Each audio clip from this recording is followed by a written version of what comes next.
नमस्कार, बहुत स्वागत आपका इस बुलेटिन में। मैं हूं आपके साथ अवंतिका श्रीवास्तव। रुक करेंगे एमपीसीजी की तमाम बड़ी खबरों का और सबसे पहले भोपाल की बात कर लेते हैं। बीजेपी शासित राज्यों से आए 230 विधायकों का प्रशिक्षण शुरू होने वाला है। भोपाल के कान्हा फन सिटी में प्रशिक्षण शिविर का आयोजन, अलग अलग विधानसभा सीटों का दौरा भी वो करेंगे। 20 अगस्त से 26 अगस्त तक दौरा करने वाले 230 विधानसभा सीटों का सर्वे भी किया जाएगा और सर्वे कर विधायक रिपोर्ट सौंपेंगे केंद्रीय नेतृत्व को। होने वाले चुनाव को लेकर अब दूसरे राज्य ने 4 जो राज्य हैं उनके विधायकों को यहां एक सीट की जिम्मेदारी दी गई है। वो 7 दिन तक वहां प्रवास करेंगे। आखिर किस तरह की पूरी रूपरेखा है, हमारे साथ बात करने के लिए महाराष्ट्र से विधायक मौजूद है। सर, कौन सी विधानसभा क्षेत्र आपको अभी आवंटित हुआ और आप कहां से आते हैं और क्या रणनीति रहने वाली है मध्य प्रदेश के चुनाव को लेकर? नहीं, ये भारतीय जनता पार्टी के कार्यकर्ता का और कार्यपद्धति का एक संस्कार है कि अगर दूसरे राज्य में चुनाव हो तो वहाँ के कार्यकर्ताओं के सहयोग के लिए अलग अलग क्षेत्र से विधायक जाते हैं। मैं राम सातपुते महाराष्ट्र से विधायक हूं और मुझे सिवनी जिले का केवलारी विधानसभा में प्रवास का पार्टी ने एक आदेश दिया है और वहां पर जाकर अगले 7 दिन वहां के कार्यकर्ताओं के साथ रहेंगे और संगठन के साथ काम करने का पार्टी ने मुझे अवसर दिया है। तो देखिए, बिल्कुल जो तमाम विधायक हैं वो जो आप पहुंचे उनके पंजीयन का सिलसिला भी लगातार जारी है। जो अलग अलग राज्यों से यहाँ पहुंचे, कुछ और भी विधायक हैं, उनसे बात करें। मैम, आप किस से और कौन से विधानसभा की आपको जिम्मेदारी यहाँ मिली है? अभी हमारा विधायक प्रशिक्षण शिविर है, वहाँ पे जाके पता चलेगा कि कौन सी विधानसभा की सीट की जिम्मेदारी हमको मिलेगी। हम गुजरात क्षेत्र से आए हैं, गुजरात राज्य के विधायक हैं और यहाँ पे हम पहली बार आए हैं और जो भी जिम्मेदारी संगठन को मजबूत करने के लिए मिलेगी और जो भी सीट में जो भी प्रत्याशी हमारा कमल है और पवित्र कमल हमारा प्रत्याशी है, तो उसके दौरान जितनी भी जिम्मेदारी देंगे उससे बढ़कर हम काम करेंगे। गुजरात मॉडल की पूरे देश में चर्चा होती है। मध्य प्रदेश की भी बात करें तो 20 साल से लगातार यहाँ बीजेपी है। क्या लगता है कि क्या और कौन सी अच्छी चीजें होनी चाहिए ताकि और विकास से इलाके का, वो गुजरात का कौन सा मॉडल आप मध्य प्रदेश में लागू करना चाहिए? गुजरात मॉडल आपने बोला, पूरा विश्व जान रहा है, पूरे भारतवर्ष में उसको माना जा रहा है। तो मध्य प्रदेश में भी शिवराज चौहान जी ने अपनी 20 वर्ष के कार्यशाला में जो भी बहन हो या विद्यार्थी हो, छात्र हो, युवा हो, वडील हो, सबके लिए योजनाएं बनाई है। खास करके उसको सीएम सर को मामा जी कह के बुलाते हैं प्रेम से, तो वो बिरुद पाना छोटी बात नहीं है। तो लोगों के हृदय में छू के ये योजना बनाई गई है, तभी जाके दिल से मामा जी बोल रहे हैं। तो मुझे लगता है कि वो 20 वर्ष की तपस्या सफल होगी और सफल होने के बाद यहाँ पे फिर से हमारा भारतीय जनता पार्टी का ध्वज फहराएगा। देखिए, ये तमाम जो विधायक ये दूसरे राज्यों से यहाँ पहुंचे हुए हैं, सबको यहाँ प्रशिक्षण के लिए बुलाया गया है। अभी पंजीयन का दौर चल रहा है और उसके बाद ये लोग प्रशिक्षण लेंगे। आज पूरे दिन भर ये प्रशिक्षण चलने वाला है, जिसमें मुख्यमंत्री शिवराज सिंह चौहान खुद शामिल होंगे। जो चुनाव प्रभारी है मध्य प्रदेश के भूपेंद्र यादव, वो यहाँ पर आएंगे। इसके अलावा प्रदेश अध्यक्ष BD शर्मा सहित संगठन के तमाम जो बड़े नेता हैं वो आज दिन भर इनको प्रशिक्षण देंगे और कल से ये मैदान में उतरेंगे और अब जिनकी आवंटित जो विधानसभा है उसमें जाकर काम करेंगे। कैमरामैन मौसम के साथ सैलन सिंह, न्यूज 18 भोपाल। आगे बढ़ते हैं, रायपुर की आगे बात करेंगे। बीजेपी नेता ओपी चौधरी ने कांग्रेस पर तंज कसा है। कांग्रेस के अंदर गुटबाजी है, घमासान है, चौधरी की तरफ से कहा गया। ओपी चौधरी ये बयान देते हुए नजर आए। ये भी कहा है कि कांग्रेस के अंदर जो खींचतान है, इस बात को खुद कांग्रेस भी स्वीकारती है। जगदलपुर में कहा गया है कि आपस में लड़ाई बंद करनी होगी। कांग्रेस जैसे देश में खत्म हो रही है, वैसे वैसे छत्तीसगढ़ में समाप्ति की ओर बढ़ेगी। ये बड़ा दावा उनकी तरफ से किया गया है। भूपेश बघेल जी ने कांग्रेस पार्टी के जगदलपुर के कार्यक्रम में कहा है कि आपस में लड़ना बंद करो और भारतीय जनता पार्टी से लड़ लो। कांग्रेस के अंदर की जो गुटबाजी है और जो घमासान मचा हुआ है, एक दूसरे की जो टांग खिंचाई चल रही है, उसको मुख्यमंत्री भूपेश बघेल जी ने खुद की जबान से कह दिया है। मुख्यमंत्री भूपेश बघेल जी दरअसल इस खींचतान और कांग्रेस के अंदर के लड़ाई झगड़े के असली सूत्रधार और असली प्रेरणा पुरुष तो आप स्वयं हैं, जिन्होंने सबसे पहले 2.5 साल के फार्मूले पर TS सिंहदेव जी को धोखा दिया। जहां आपने मोहन मरकाम जी को, आपने प्रेम सिंह टेकाम जी को धोखा दिया, उनको आपसी गुटबाजी में पद से हटवाया। इन सारे प्रपंचों से आप ही सारे घमासान और लड़ाई के सूत्रधार हैं और कांग्रेस इसी लड़ाई और एक दूसरे की टांग खिंचाई में जैसे पूरे देश में समाप्त हो रही है, वैसे छत्तीसगढ़ में भी समाप्ति की ओर आगे बढ़ेगी। 2023 में कुर्सी छोड़ने के लिए तैयार रहेगी। और छत्तीसगढ़ में हुए कथित कोल स्कैम को लेकर ईडी की ओर से हाईकोर्ट में रिट पिटीशन दायर की गई है। जिन्हें आरोपी बनाया गया है उनके खिलाफ विधिवत कार्रवाई की मांग रखी गई है। स्पेशल कोर्ट रायपुर में अभियोजन परिवाद दायर किया गया। परिवाद 280 पन्नों का और अभियोजन में 11 लोगों को अभियुक्त बनाया गया है। आपको बताया कि मामले में 2 कांग्रेस विधायकों को आरोपी बनाया गया है। विधायक देवेंद्र यादव और चंद्रदेव राय का इसमें नाम शामिल है। रायपुर की अदालत में रानू साहू के खिलाफ चार्जशीट पेश की गई।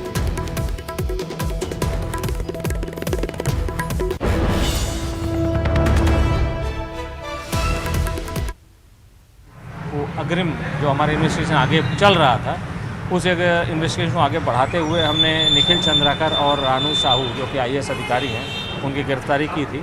और गिरफ्तारी करने के बाद आज उनके विरुद्ध हमने उनके और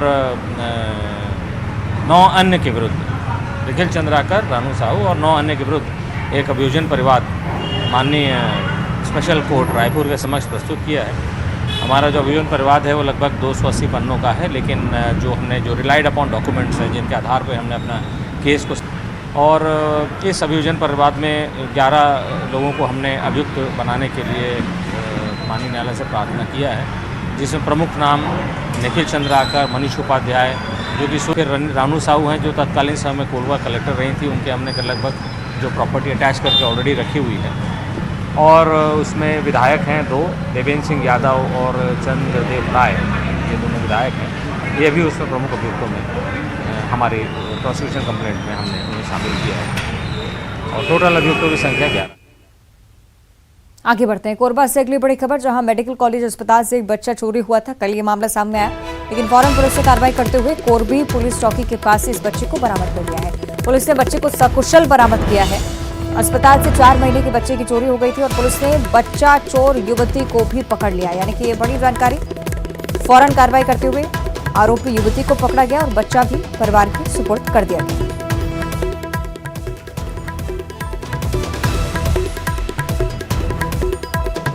ये तस्वीरें हम आपको दिखा रहे हैं। कल ये तस्वीरें सामने आई थी। अस्पताल में लगी CCTV फुटेज में युवती बच्चा ले जाती हुई नजर आई थी।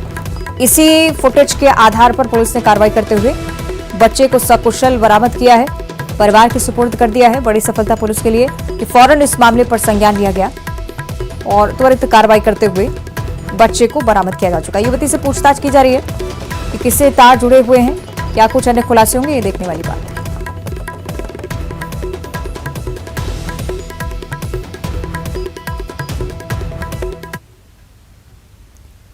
आगे बढ़ते बात करेंगे कांकेर जिले की। यहां एक गांव तक महतारी एक्सप्रेस नहीं पहुंच पाई। नाला उफान पर होने के चलते महतारी एक्सप्रेस नहीं पहुंच पाई है। गांव में प्रसव कराना पड़ा प्रसूता का। पखांजूर के नाहगिदा का ये पूरा मामला। नाहगिदा गांव, जहां पर सड़क की स्थिति कैसी, ये तस्वीरों में आपको नजर आएगा। और इसी सड़क से होते हुए महतारी एक्सप्रेस को गांव के अंदर दाखिल होना था, लेकिन इतनी जर्जर ये रोड है कि महतारी एक्सप्रेस नहीं अंदर जा पाई। नाले भी यहां पर उफान पर हैं क्योंकि बारिश लगातार हो रही है और इसी के चलते ये मार्ग पूरी तरह से बाधित होता हुआ आने जाने वाले लोगों को भी भारी परेशानियों का सामना करना पड़ रहा है। फिलहाल इस मामले की अगर बात करें तो यहाँ पर नदी नाले उफान पर होने के चलते महतारी एक्सप्रेस गांव के अंदर नहीं पहुंच पाई। प्रसूता का गांव में ही प्रसव करवाना पड़ा है। पखांजूर के नाहगिदा का ये पूरा मामला। तस्वीरें आपकी टीवी स्क्रीन पर हैं इस मार्ग की।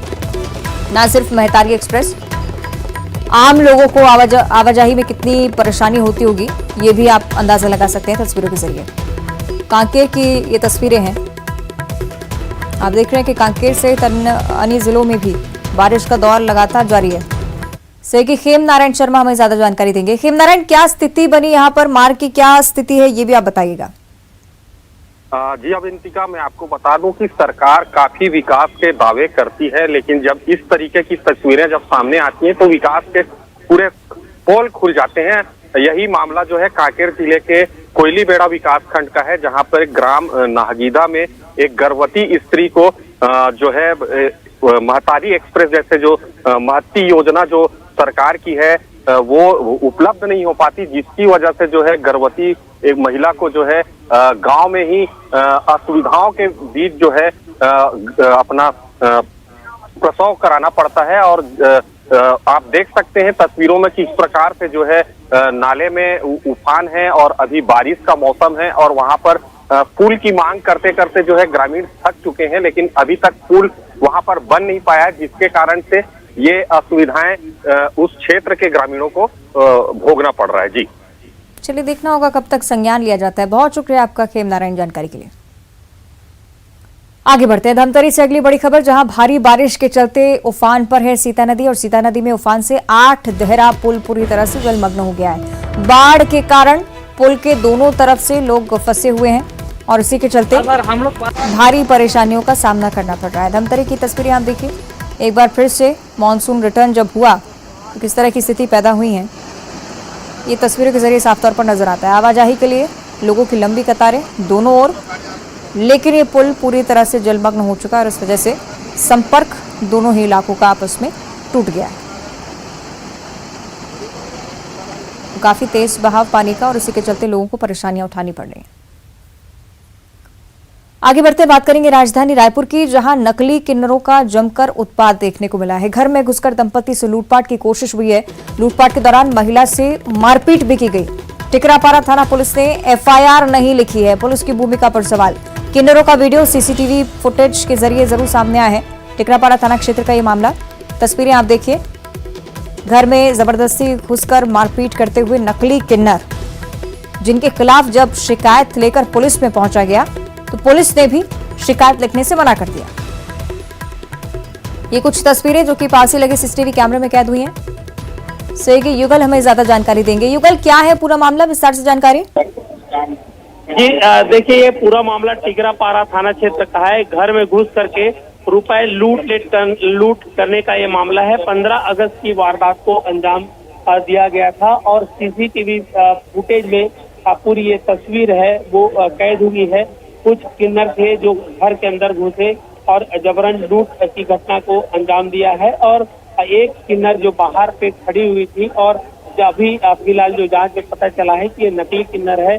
फिलहाल पुलिस है इस पूरे मामले की जांच कर रही है। शिकायत दर्ज कराई गई थी लेकिन एफआईआर दर्ज नहीं हुआ है, इसलिए पीड़ित पक्ष है वो नाराज है। फिलहाल पूरे मामले की जांच है पुलिस है कर रही है। जी ठीक है, बहुत शुक्रिया आपका युगल जानकारी के लिए।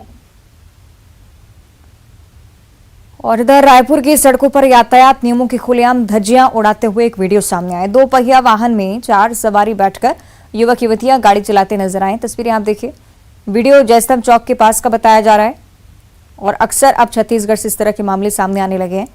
कार्रवाई पुलिस की तरफ से होती है, कई बार समझाइश देकर छोड़ दिया जाता है और इसी वजह से सख्ती नहीं बरत पाते हैं। इसी के चलते ये मामले रिपीट होते हुए न सिर्फ रायपुर बल्कि बिलासपुर से भी ऐसे वीडियो कई बार सामने आ चुके हैं। पर एक बार फिर से इस तरह का वीडियो सामने आना कई बार प्रशासनिक व्यवस्थाओं पर भी सवाल खड़े करता है।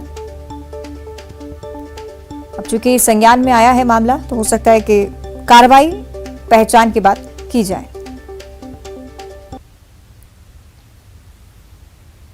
कवर्धा के चिल्फी घाटी में वाहन खराब हो जाने के कारण लंबा जाम लगा हुआ है। रायपुर जबलपुर नेशनल हाईवे 30 की हम बात कर रहे हैं। दोनों ओर वाहनों की कतारें हैं। जाम खुलवाने की कोशिश टीम लगातार कर रही है। ये तस्वीरें आप देखिए कवर्धा की NH 30 की तस्वीरें हैं। वाहनों की लंबी कतारें, वजह अभी तक स्पष्ट नहीं हो पाई, लेकिन यातायात विभाग के अधिकारी पहुंचे हैं। जाम को खुलवाने के लिए व्यवस्थाएं करते हुए नजर आए।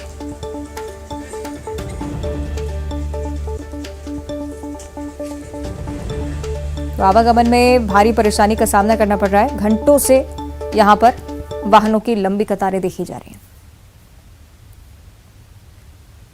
और बिलासपुर से अगली बड़ी खबर, जहां आकाशीय बिजली गिरने से एक व्यक्ति की जान जा चुकी है। इलाके में तड़ित चालक लगे होने के बाद भी यह हादसा हुआ।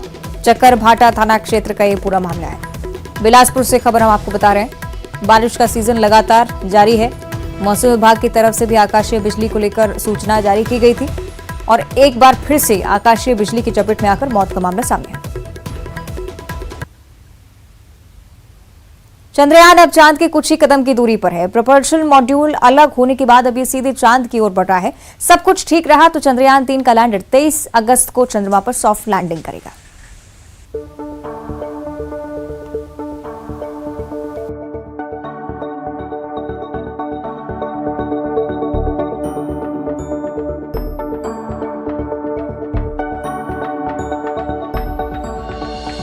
अब चंद कदम दूर है चांद। खास है 23 अगस्त की शाम। इतिहास रचेगा हिंदुस्तान। भारत का चंद्रयान मिशन तय प्रक्रिया के अनुसार आगे बढ़ रहा है। गुरुवार को चंद्रयान 3 मिशन से प्रोपल्सन मॉड्यूल अलग हुआ। अब प्रोपल्शन मॉड्यूल के अलग होने के बाद चंद्रयान 3 मिशन के विक्रम लैंडर ने चांद की निचली कक्षा में प्रवेश कर लिया है, जहां से चांद की सतह की दूरी कुछ ही किलोमीटर दूर रह गई है। इसरो ने बताया कि लैंडर मॉड्यूल सामान्य तरीके से काम कर रहा है। लैंडर मॉड्यूल ने सफलतापूर्वक डी-बूस्टिंग ऑपरेशन किया। इसके बाद अब इसकी कक्षा 113 किलोमीटर गुणा 157 किलोमीटर तक कम हो गई है। दूसरा डी-बूस्टिंग ऑपरेशन 20 अगस्त 2023 को लगभग 2 बजे किया जाएगा। लैंडर विक्रम की गति को धीमा करके उसे चांद की कक्षा में नीचे की तरफ उतारा गया है। यह प्रक्रिया 20 अगस्त को भी होगी, जिसके बाद विक्रम लैंडर की चांद की सतह से दूरी सिर्फ 30 किलोमीटर रह जाएगी। इसके बाद शाम 23 अगस्त को करीब 5:47 पर विक्रम लैंडर की चांद की सतह पर सॉफ्ट लैंडिंग कराई जाएगी। विक्रम लैंडर की चांद पर सॉफ्ट लैंडिंग कराते ही इसरो इतिहास रच देगा। चांद की सतह पर सफलतापूर्वक सॉफ्ट लैंडिंग कराने वाले चुनिंदा देशों में भारत भी शामिल हो जाएगा। लैंडर और रोवर दोनों ही लैंडिंग के लिए जरूरी ऊर्जा सौर ऊर्जा से हासिल करेंगे। क्योंकि अभी चांद पर रात है और 23 तारीख को सूर्योदय होगा, यही कारण है कि चांद की सतह पर लैंडिंग की तारीख 23 अगस्त रखी गई है। चंद्रयान 3 मिशन के तहत इसका प्रोपल्शन महीनों तक चांद की कक्षा में रहकर चांद के रेडिएशंस का अध्ययन करेगा। लैंडर और रोवर चांद की सतह पर उतरकर 14 दिनों तक पानी की खोज सहित कई वैज्ञानिक प्रयोग करेंगे। 14 जुलाई 2023 को दोपहर 2:35 पर आंध्र प्रदेश के श्रीहरिकोटा के सतीश धवन स्पेस सेंटर से चंद्रयान 3 मिशन को लॉन्च किया गया था। Bureau report, news 18।